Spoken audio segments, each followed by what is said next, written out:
Корм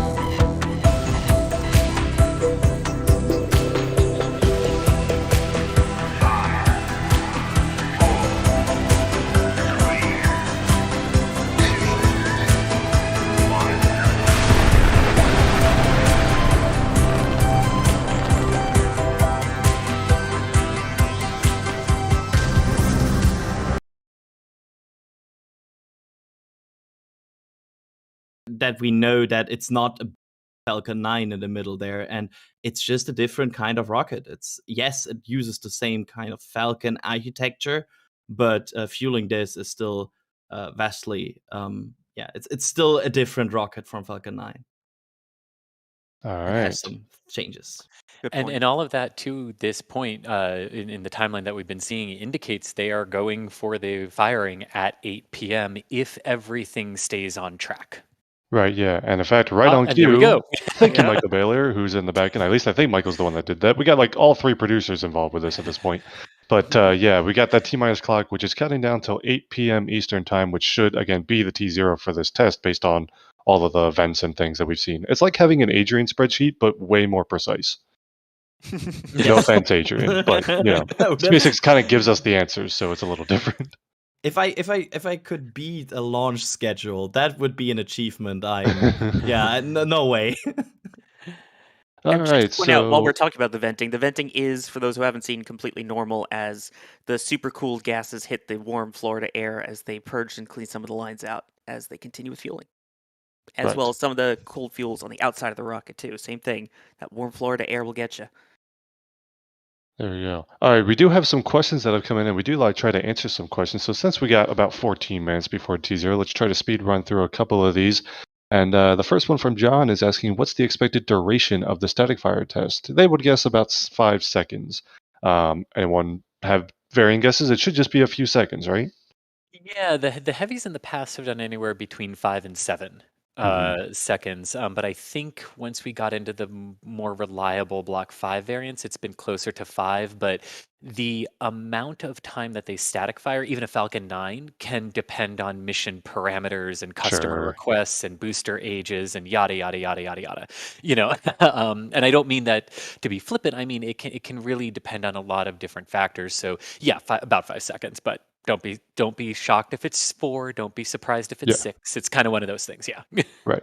And the only real indicator of whether the static fire was successful, assuming we don't see anything dramatic, would just be a SpaceX tweet that'll come after they do a quick look data review, make sure everything looks good on that first review, and they'll say static fire test complete, targeting whatever for the launch or pending range, something, whatever they're going to say regarding the launch target. But that'll give us an indicator as to how the test went.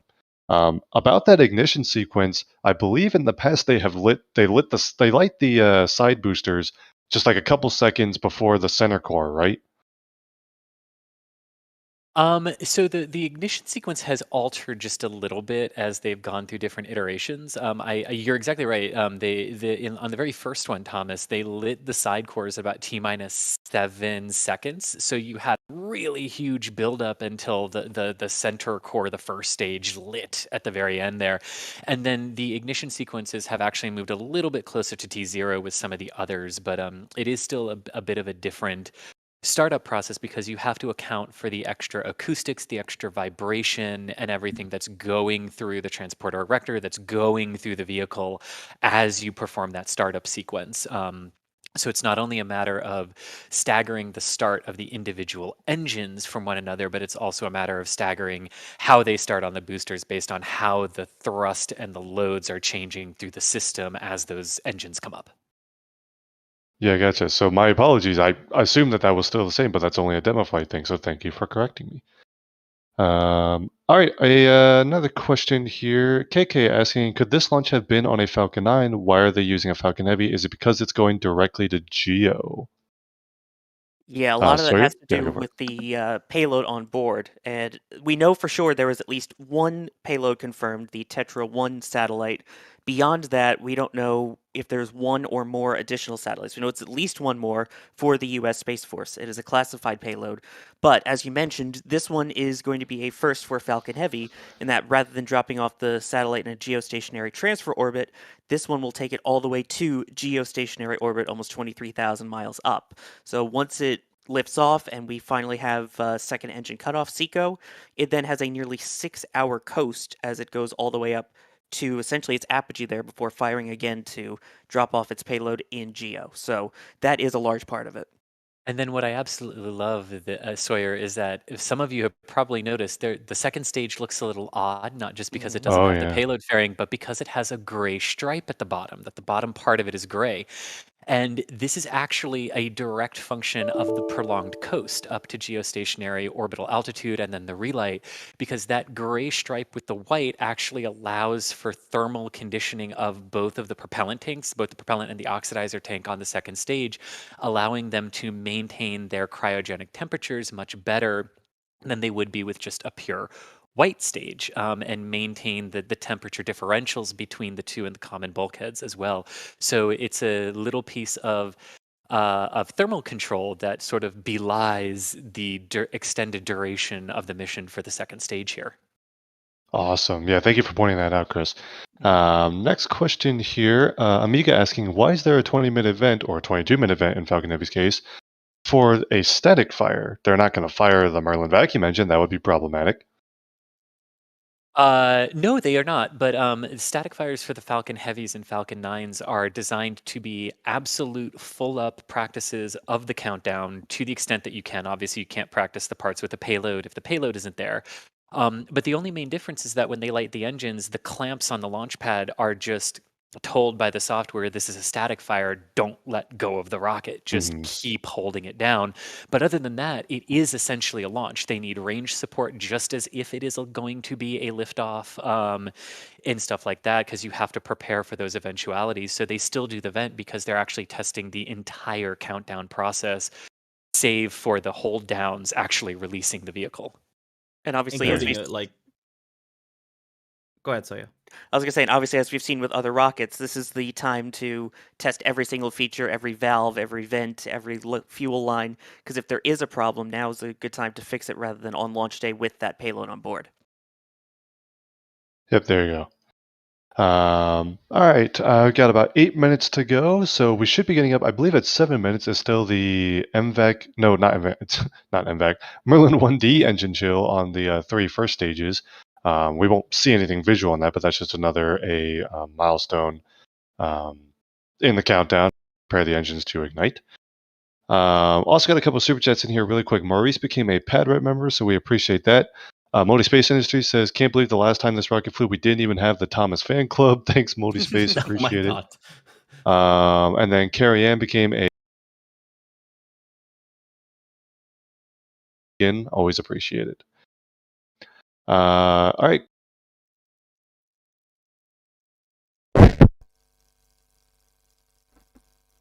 И всем привет. С вами снова я, Space. Вы попали на мой прямой трансляцию. Чем-то да, снова. Я извиняюсь, что прошло уже 13 минут, я только сейчас начал, не все проблемы были. В общем-то, сегодня у нас очень редкое событие. Сегодня, поэтому я просто не мог его не постримить. Сегодня у нас получается аж 3 стрима, сейчас у нас будет прожиг самой мощной ракеты в мире, ну если не считать старшей на данный момент. Это SpaceX Falcon Heavy. Через, вот видите, 7 минут 15 секунд. Затем у нас будет, затем 4.14 у нас будет запуск Falcon 9 с Вандерберга.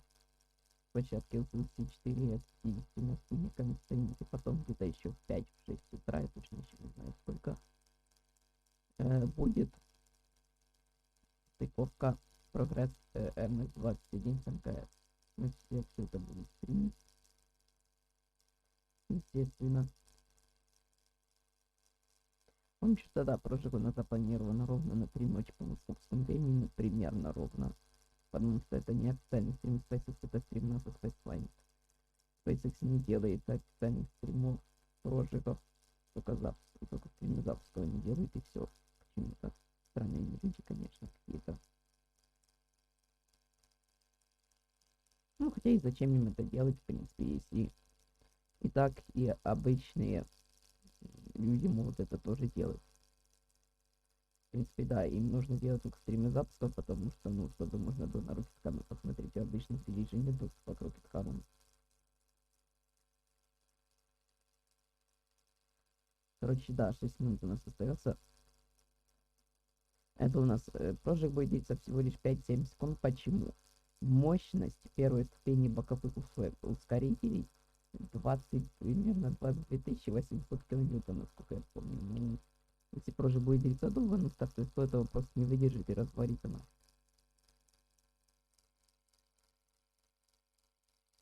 То есть прожиг будет всего лишь 5-7 секунд. Ну, это достаточно, наверное. Короче, да, это у нас Falcon Heavy без обтекателя. Частично в одноразовом варианте, то есть возвращаться будут только лишь ускорители на посадочные площадки Z1 и Z2. Раньше хотели возвращать на помощь платформы, но почему-то решили на Землю возвращать. Неизвестно почему. Прикиньте бы, как бы это бы смотрелось. Они два ускорителя одновременно приземляются на помощь платформы. Вообще. Ну, на 2 разные помощь платформы. Это вообще было просто шикарно бы выглядело. Ну ладно. Центральный блок у нас одноразовый, на нем нет посадочных опор и решетчатых рулей. Видите, рису. будет одноразовый, потому что это будет, кстати, это будет первый запуск SpaceX сразу на геопереходную орбиту. Они будут лететь груз тяжелый, поэтому центральные блоки одноразовые. Затем, что еще? На этой ракете сейчас не установлен обтекатель, да, его вывезли без обтекателя, без груза. Подняли потом с помощью вот эта вот белая штука. Вот и есть этот подъемник, вообще весь стартовый, на котором ее вывозили. Это его подняли. Это называется транспортер эректор. Транспортно-устанавливающее устройство. Что-то такое. Ну, это у нас башня обслуживания для пилотируемых запусков. Отсюда запускается и Falcon Heavy, и Falcon Heavy самой площадки, и пилотируемые запуски обычно. Короче, да, его вывезли без обтекателя с грузом. Потом после прожига его, наверное, днем завезут обратно. Установят груз, вывезут. И запуск у нас на данный момент запланирован на 1 ноября. В 15:40 по московскому времени, если у меня не будет дистанта, мне кажется, у меня дальше будет дистанция, потому что вчера тревог было на 10 часов. А, то есть позавчера, это капец был. Так что да.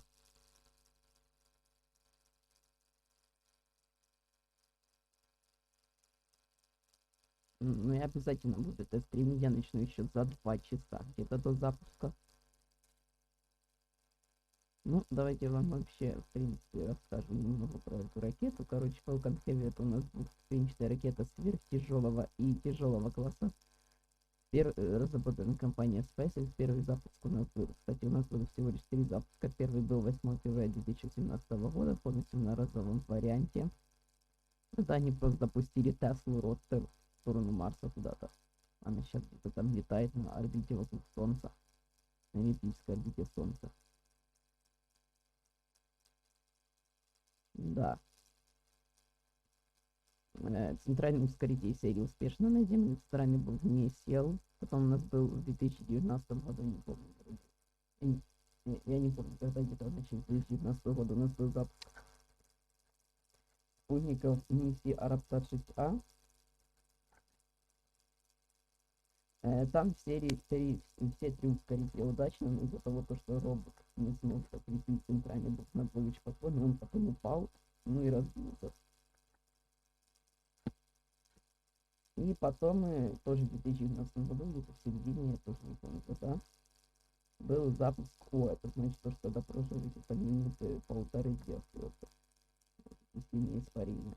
У нас, короче, в третьем запуске миссии спутников миссии 2 у нас было, ну да, опять-таки ускоритель серии, а центральный блок не сел. Центральный блок не может сесть из-за того, что у Falcon Heavy приземляется в 650 км от места старта, а у Falcon Heavy это происходит аж более чем в 1000 км от места старта. Ну и там какая-то дичь происходит уже.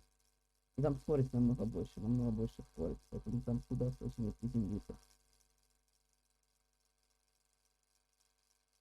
И в первом неудачном запуске там просто 2 двигателя не запустились, ступень просто рухнула на бешеной скорости возле баржи. А в втором запуске там вообще что как-то, во втором неудачной посадке там вообще что-то произошло. То есть ступень вообще как-то боком как-то полетела, пролетела эту платформу. Там вообще какая-то аномалия произошла. Мы когда уже будем смотреть трансляцию запуска, мы посмотрим все предыдущие запуски, но сейчас мы смотрим тоже. But anywhere around that would be seen as expected. But yeah, again, live view of Falcon Heavy on the pad at 39A, and we are expecting a pre-launch static fire test, not a launch, just a static fire ignition in just over 20 seconds. Of course, there will also be that normal audio delay like on launch, so you'll see ignition, and then you'll hear then you'll actually hear ignition. But here we go, T-minus 10 seconds.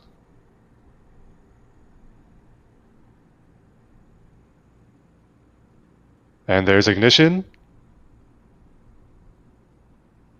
Stand by for the sound, y'all.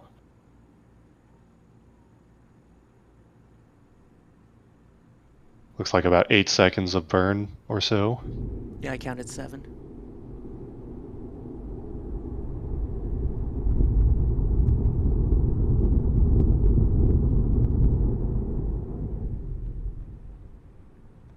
Got the camera shake going there. Oof. You heard it, but you even saw the... Ну, в общем-то, вы видите, прожиг состоялся удачно. Прожиг длился примерно 8 секунд, я услышал. Звук аж видите, как вот он зашел. В общем-то, да. Удачный прожиг. Давайте мы его даже еще раз пересмотрим.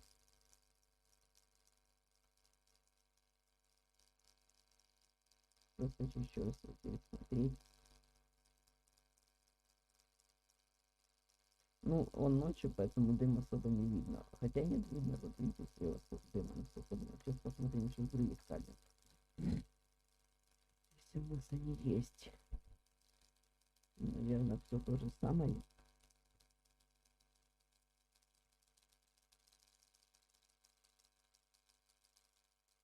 Да, это та же самая камера.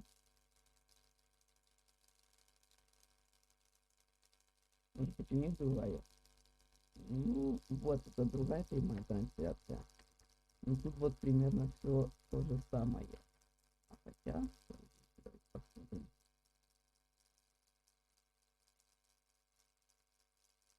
Ну да, у них почти то же самое.